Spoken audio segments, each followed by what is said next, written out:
السلام علیکم ورحمۃ اللہ وبرکاتہ۔ ایک بڑا یونیک نام ہے اور بہت زیادہ رکھا بھی جاتا ہے، رمان۔ رمان نام رکھنا کیسا ہے؟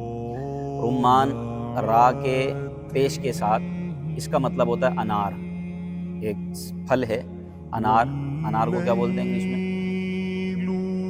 انار کو انگلش میں کیا بولتے ہیں بھائی؟ کامنٹس میں بتائیے گا۔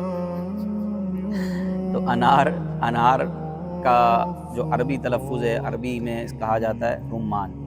تو لہذا چونکہ ایک پھل ہے جائز اور حلال برکت والا پھل ہے انار، تو اس لیے یہ نام رکھنا بہتر ہے، مناسب رکھ سکتے ہیں۔ اور دوسرا ہے را کے زبر کے ساتھ رمان، یہ بھی نام رکھا جاتا ہے، کم رکھا جاتا ہے رمان کے مقابلے میں، لیکن یہ رمان نام بھی درست ہے۔ یہ قبائلی علاقوں میں یہ نام کسی قبیلے کی علامت ہے رمان، یا کسی قبیلے کے بڑے فرد کا نام تھا رمان، تو اس اعتبار سے یہ رمان نام رکھنا بھی بہتر ہے، یعنی اس کے معنی بہتر ہیں، اچھے ہیں، مناسب ہیں، کوئی برے نہیں ہیں۔ تو رمان ہو یا رمان ہو، دونوں نام رکھنا جائز ہیں، معنی دونوں کے بہتر ہیں، البتہ صحابہ کرام کے ناموں کا انتخاب کیا جائے۔